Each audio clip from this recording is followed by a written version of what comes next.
Hi students. तो इस बार 10th BSEB means Bihar board का रिजल्ट आ चुका है। तो सभी बच्चों को मेरे तरफ से ढेर सारी बधाई।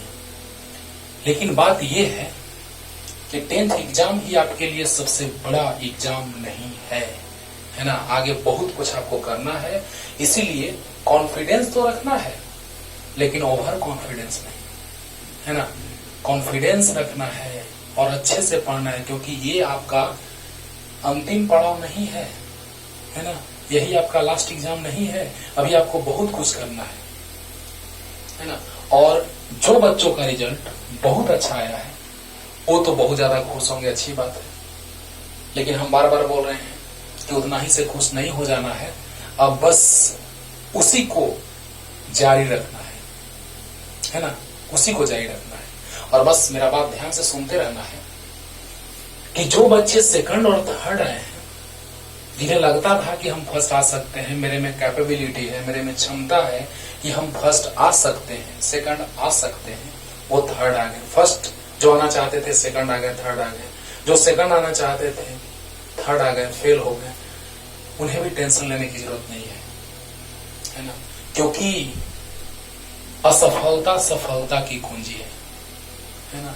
ये नहीं कि हम असफल हो गए एक बार तो हमेशा के लिए असफल हो गए। अगर तुम अच्छा नहीं किए हो या तुम्हारे साथ अच्छा नहीं हुआ है तो अभी मत समझो कि वो हमारे साथ लास्ट असफलता है, नहीं। वो तो बस असफल हुए हो। अभी तो तुम्हारा एग्जाम का पहला लाइफ का पहला एग्जाम था, है ना। 9th तक तो एग्जाम ऐसे ही सिंपल वे में लोग देते हैं। बोर्ड तो देखा जाए 10th में ही आ जाता है, लेकिन वास्तव में 9th से, है ना, बचपन से तो बहुत अच्छे से पढ़ते रहना चाहिए, लेकिन बहुत ज्यादा सीरियस हो जाना चाहिए आपको 9th क्लास से। 9th 10th अगर आप सीरियस हैं, 11th 12th में कभी दिक्कत नहीं होगा। और अगर आप 11th 12th में सीरियस हो गए तो लाइफ में आप एक सक्सेसफुल पर्सन बन जाएंगे, है ना। तो बस यही काम करना है कि वही 10th में जो रिजल्ट आपका आया है वो बहुत अच्छा रिजल्ट अगर आपको आ गया है तो उसका घमंड आपको नहीं करना है और बस सिंपल वे में आगे पढ़ते रहना है। क्योंकि 10th का सिलेबस बहुत छोटा है बच्चों, और 11th 12th का सिलेबस में एकदम ड्रास्टिक चेंज आ जाता है, बहुत ज्यादा चेंजिंग आ जाता है ना। तो इस बात को ध्यान में रखना है कि 10th का सिलेबस बहुत छोटा और 9th का, और 11th 12th का सिलेबस अच्छा खासा बड़ा हो जाता है। इसीलिए बस हमेशा के तरह अच्छे से कॉन्फिडेंस के साथ पढ़ना है और घमंड नहीं करना है। पहला बात तो ये है, सही पे रहो, घमंड मत करो, है ना, सही पे रहो। और बात ये है, ध्यान से सुनिएगा, जो लोग अपने आप को समझ रहे हैं सर अब तो हम सेकंड आ गए, हम साइंस लेना चाहते थे, फर्स्ट आता मेरा रिजल्ट, है ना, लेकिन नहीं आ पाए हम, तो बस वो सब बच्चों के लिए भी, है ना, कि आपको अच्छे से पढ़ते रहना है। साइंस लेना चाहते हैं साइंस लीजिए ना, साइंस लेना चाहते हैं तो साइंस लीजिए, अच्छे से पढ़िए, है ना। आपको रिजल्ट साइंस और आर्ट्स लेने से नहीं रोक सकता है, आपके काबिलियत को आपका रिजल्ट नहीं रोक सकता है। कितना बार रोकेगा? एक बार रोकेगा, 2 बार रोकेगा, तीसरे बार में तो भगवान भी माफ नहीं करते, तो तीसरा बार कैसे हो जाएगा, है ना। एकदम चढ़ते जाओ सीढ़ी को, स्टेप वाइज धीरे धीरे चढ़ते जाओ।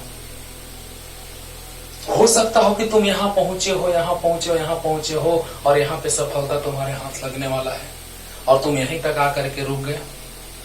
लाइफ में तुम सबसे बर्बादी की ओर चले गए, और जो कॉन्फिडेंस रख करके संघर्ष करते हुए यहाँ तक पहुंच गया वही तो काबिल इंसान बन गया। इसीलिए ध्यान से पढ़ते रहना है। और अब आपका बहुत ही बड़ा सफर आने वाला है। 10th क्लास का सिलेबस बहुत छोटा था, हाँ, और 11th 12th का सिलेबस बहुत बड़ा है, इसीलिए आपको ध्यान से पढ़ते रहना होगा। और इसीलिए हम स्टार्ट कर दिए, तुरंत स्टार्ट करने जा रहे हैं, है ना। जो लेक्चर आगे है, फर्स्ट लेक्चर आपका मैथमेटिक्स का इंट्रोडक्शन। मैथमेटिक्स में जो आपको बेसिक कॉन्सेप्ट पढ़ना है मैथमेटिक्स का फिजिक्स में, यानी फिजिक्स का मैथमेटिक्स जो है वो बेस है बाबू, हम बार बार ये बात रिपीट करते रहते हैं कि फिजिक्स का रीढ़ का हड्डी है मैथमेटिक्स, ये पीछे वाला। अगर ये टूट जाएगा तो अपंग हो जाओगे, नहीं चल पाओगे सही से। उसी तरह से ये आपका बेस का काम करेगा मैथमेटिक्स, क्योंकि मैथमेटिक्स के बिना आप समझे कि हम फिजिक्स पूरे अच्छे से सीख लें, पूरा मेरा क्लियर हो गया फिजिक्स, ये कभी नहीं हो सकता है। थ्योरेटिकल पार्ट क्लियर हो जाएगा, लेकिन बहुत सारे कॉन्सेप्ट मैथमेटिक्स से रिलेटेड हैं, तो जब तक कि आपको मैथमेटिक्स का पूरा कॉन्सेप्ट क्लियर नहीं होगा तब तक आप अच्छे से फिजिक्स नहीं सीख पाएंगे। हो जाएगा क्लियर, कुछ कुछ बहुत सारा चीज क्लियर होगा, लेकिन बहुत सारी ऐसी चीजें हैं जो कि जिसमें आप पेंडिंग में रह जाएंगे और हो सकता है उसी के चलते आपका रिजल्ट बेकार हो जाए। तो जब तक कि मैथमेटिक्स आप अच्छे से नहीं सीखेंगे, फिजिक्स आपको 100% समझ में नहीं आएगा। इसीलिए हम मैथमेटिक्स का लेक्चर स्टार्ट करने जा रहे हैं तुरंत, है ना। तुरंत लेक्चर स्टार्ट करने जा रहे हैं मैथमेटिकल कॉन्सेप्ट का, बेसिक मैथमेटिकल कॉन्सेप्ट, है ना, जो ट्रिगो से स्टार्ट करेंगे। और ट्रिगो का बेसिक कॉन्सेप्ट पहले लेक्चर में बताएंगे, दूसरे लेक्चर में त्रिकोणमितीय अनुपात बताएंगे, जो आप जानते हैं लेकिन उसको बहुत डिटेल में हम समझाएंगे, है ना। तो जो अपने आप को लग रहा होगा जिनको कि सर हम तो सेकंड आ गए, हम तो थर्ड आ गए, सर ऐसा नहीं होना चाहिए था, तो हम पढ़ाई छोड़ देंगे, नहीं, संघर्ष करते रहो, है ना। हमको तो सर गांव वाले ऐसे कह रहे हैं, हमारे आसपास वाले ऐसे कह रहे हैं कि तुम तो बाहर रहते थे, जाते थे बाहर में पढ़ने, तुम पढ़ते थे कि फिल्म देखते रहते थे। नहीं, दूसरे का बात मत सुनो, बस पढ़ते रहो। आसपास में बहुत सारे लोग कहने वाले मिलेंगे तुमको, है ना, और बड़ा बड़ा ख्वाब भी देखोगे, हम IAS बनना चाहते हैं, IPS बनना चाहते हैं, पढ़ाई कर रहे हैं, फिर भी लोग पूछ करके हंसेंगे साइड में जाकर के, अरे देख ना ये IAS बनना चाहता है, बहुत कुछ लोग कहेगा, लेकिन बस एक कान से सुनना है, दूसरे कान से निकाल देना है। क्योंकि आपको आसपास सराउंडिंग के लोग बहुत कुछ आपको कहेंगे, बहुत डिस्टरबेंस होगा आपको, लेकिन सबको नजरअंदाज करके आगे बढ़ते रहना है, अपने मंजिल को देखना है, बस, है ना, मंजिल तक जाते रहना है। और जब तक मंजिल ना मिल जाए, है ना, तब तक चलते रहो, है ना, बढ़ते रहो, आगे बढ़ो, बढ़ते रहो, तब तक नहीं रुको जब तक कि सफलता तुम्हारे सामने ना आकर खड़ा हो जाए, है ना। तो अच्छे से पढ़ते रहना है बच्चों।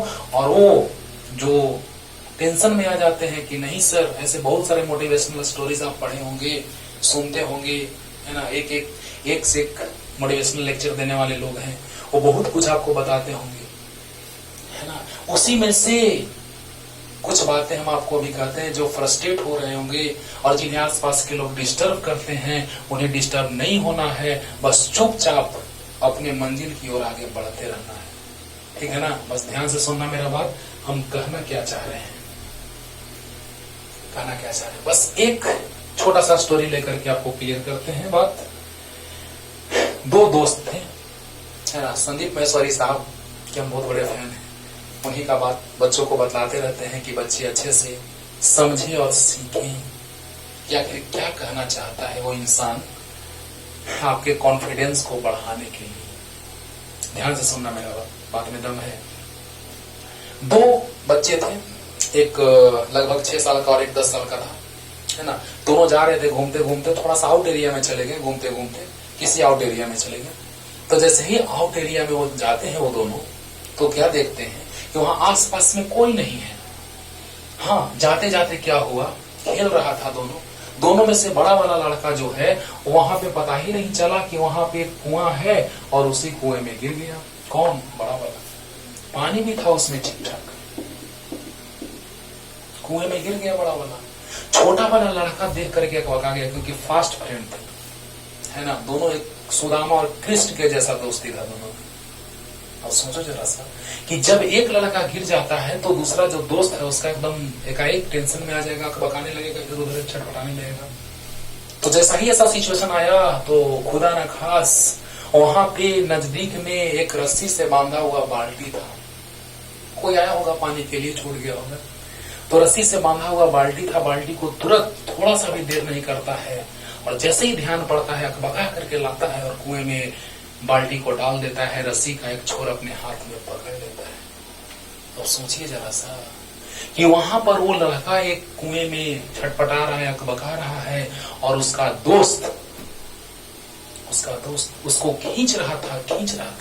शाम हो चला था, आसपास में कोई नहीं था, चिल्लाते चिल्लाते उसका हालत खराब था कि बचाओ बचाओ। ये जो उसका दोस्त था जो कुएं में गिरा हुआ है, लेकिन वो भी पागलों के जैसा चिल्ला रहा है, टेंशन में है कि बचाओ बचाओ उसको, बचाओ, मर जाएगा मर जाएगा, क्योंकि फर्स्ट फ्रेंड थे।